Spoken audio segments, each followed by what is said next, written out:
स्वागत है आप सभी लोगों का। आज हम एक माइथोलॉजिकल कंसेप्ट को फिर से यूज करेंगे और ये मुझे यूज करना पड़ता है प्रोफेशन के लिए और धर्मा के लिए। तो पहले मैं प्रोफेशन वाले साइड पे आऊं, यानी कि कर्मा की बात करूं। इसके बाद हम चलेंगे धर्मा क्या है उसको समझेंगे। ये हम ले रहे हैं महाभारत से। कर्म जो है वो सिर्फ ये नहीं है कि आप जो जॉब कर रहे हो पैसा कमाने के लिए। कर्म से मतलब है हमारा हर वो चीज जो हम इस दुनिया में करने आए हैं। यानी कि एक हाउसवाइफ भी कर्म करती है और एक प्रोफेशनल लेडी भी कर्म करती है। हर इंसान दुनिया में कर्म करता है, ये पहली चीज है। दूसरी बात समझिए कि महाभारत में दो चीजें थीं सबसे ज्यादा जो केंद्रित रहीं। एक थे वो श्री कृष्ण और एक थे अर्जुन। तो जो हमारे अर्जुन हैं वो हमारे लिए हमारे सबकॉन्शियस माइंड, जो अर्जुन है वो लड़ाई लड़ना नहीं चाहते थे।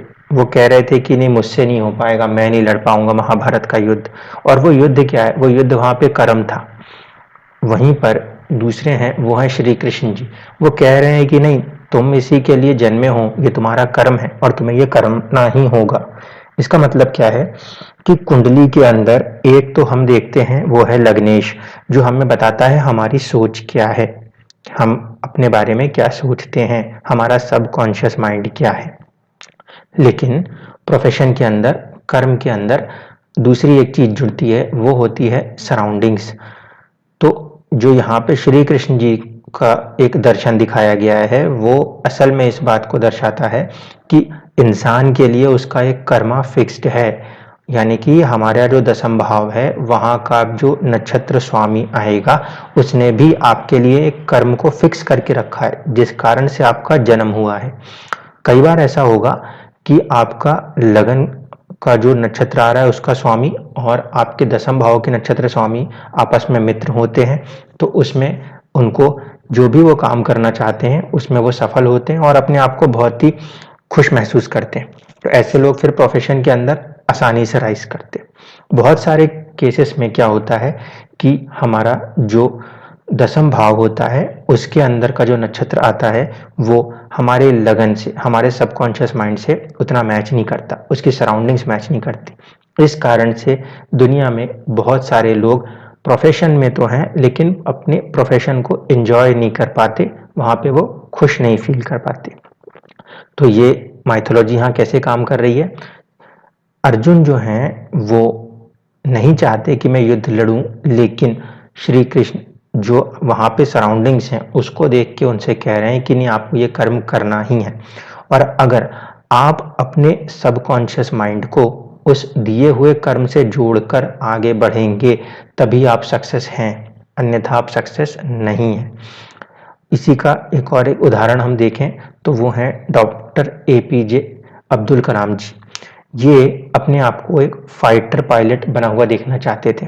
इनका बस एक सपना था कि मैं दुश्मन के इलाके में जाऊं, वहां पे उनको तबाह कर दूं। अब किस्मत को ये मंजूर नहीं था क्योंकि कैंडिडेट ज़्यादा थे और सीट कम थी, इसलिए इनका उसमें चयन नहीं हो पाया, इंडियन एयरफोर्स में ये नहीं आ पाए। लेकिन इनके पास एक सोच थी कि भाई मैं ऐसा कुछ करूं जिससे कि वहां पे जाके मुझे उन्हें मारना है, अपने दुश्मनों को तबाह करना है। उन्होंने बोला ठीक है, मेरे पास सराउंडिंग्स कुछ और आई। उस सराउंडिंग्स के साथ इन्होंने अपने लगन को, अपने आप को जोड़ा। ये नहीं कहा कि नहीं अब तो मैं फाइटर पायलट नहीं बन सकता तो मैं किसी काम का नहीं। जो इनका लगन था, जो इनका सबकॉन्शियस था, उसने इनको बोला कि नहीं, इस विपरीत परिस्थिति में भी मैं जुड़ के काम कर सकता हूँ। और आप जानते ही हैं कि वो मिसाइल मैन बन गए। यानी कि हमें महाभारत से ये बात समझनी चाहिए कि हमारा सबकॉन्शियस माइंड अपनी जगह तक तो ठीक है, लेकिन हमारी परिस्थितियां जो होती हैं उसको देखकर अगर हमारे सबकॉन्शियस माइंड ने काम नहीं किया तो हम कभी भी सक्सेस नहीं लिख सकते। इसीलिए महाभारत में तीसरा अहम किरदार जो था वो था समय, जो सीरियल के शुरू होते ही बोलता है कि मैं समय हूँ। यानी कि जैसे जैसे परिस्थितियां बदल रही हैं उस हिसाब से आपकी जो कर्म की स्थितियां हैं वो भी बदल रही हैं और उसके हिसाब से आपके सबकॉन्शियस माइंड को बदलना होगा। आज हम मॉडर्न युग में आ गए हैं, आज टेक्नोलॉजीज की बात होने लगी है, तो इंसान को भी उसके हिसाब से ढलना होगा, उसके सबकॉन्शियस माइंड को उस सराउंडिंग्स के साथ मैच करना होगा, तब जाके ही आप अपनी प्रोफेशनल ग्रोथ को देख सकते हैं। इसीलिए कुंडली के अंदर भी जब आपको आपका 10th हाउस का नक्षत्र बताएगा, उसके साथ आपको अपने सबकॉन्शियस के साथ अगर आप मिला देते हो तो आप बहुत अच्छी सक्सेस को जरूर लिखोगे। तो ये है कंसेप्ट ऑफ कर्मा। दूसरा है कंसेप्ट ऑफ धर्मा। यहाँ पे लोग कहते हैं कि हमने तो बहुत पूजा पाठ की फिर भी हमें दुख झेलना पड़ रहा है, तो उनके लिए ये वाली बात को समझना जरूरी है। अर्जुन जो थे उनके साथ ही थे श्री कृष्ण, और श्री कृष्ण को भी हमने भगवान माना है। तो फिर श्री कृष्ण जब उनके साथ थे उसके बाद भी उनको श्री कृष्ण जी ने क्या कहा कि भैया महाभारत के युद्ध में तुम्हें ही हथियार उठाने हैं, मैं नहीं हथियार उठाऊंगा। यानी कि आप भगवान के भरोसे मत बैठो। आप उनकी पूजा करते हो, आप उन पे आस्था रखते हो, ये अच्छी बात है, लेकिन अपने कर्म को उनके ऊपर डाल दो और ये कहो कि नहीं मैं आपकी पूजा कर रहा हूँ, आप मेरे लिए मेरे कर्म कर दो, ये गलत होगा। इसीलिए महाभारत में ये वाली चीज बहुत अच्छे से चित्रण किया गया है कि अर्जुन के ऊपर एक आशीर्वाद रहा है हमेशा हनुमान जी का। यानी कि भगवान हमेशा आप चाहो या ना चाहो आपके ऊपर एक ब्लेसिंग की तरह काम करते हैं, लेकिन वो आपकी मदद करने सिर्फ तब आते हैं जब आप अपना कर्म करते हो।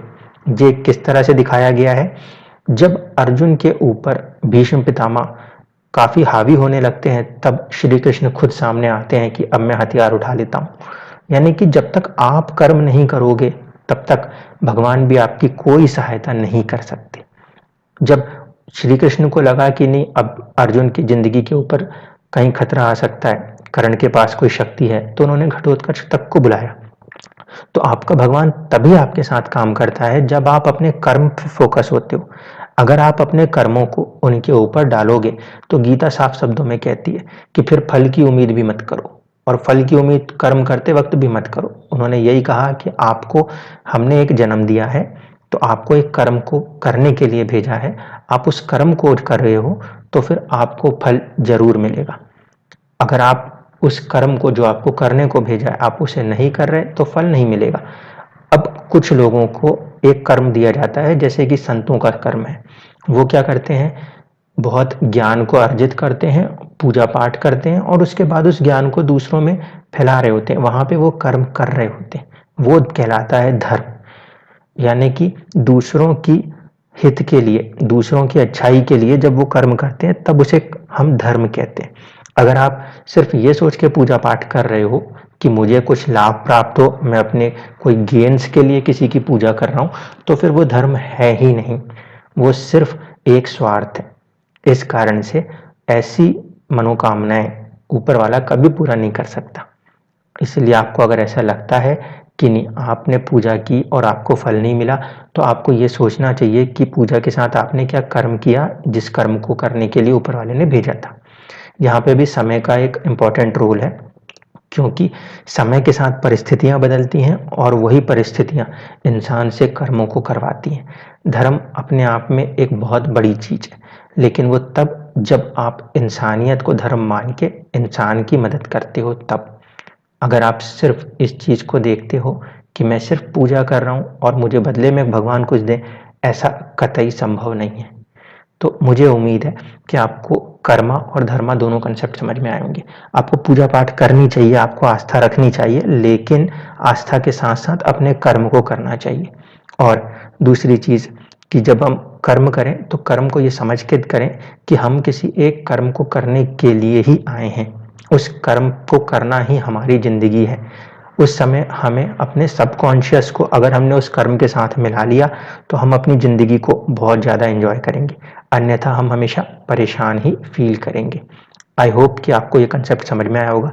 आने वाली कुंडलियों में मैं इसी को लगाऊंगा और आपको बहुत अच्छे से इसको समझा दूंगा। Thank you for the today.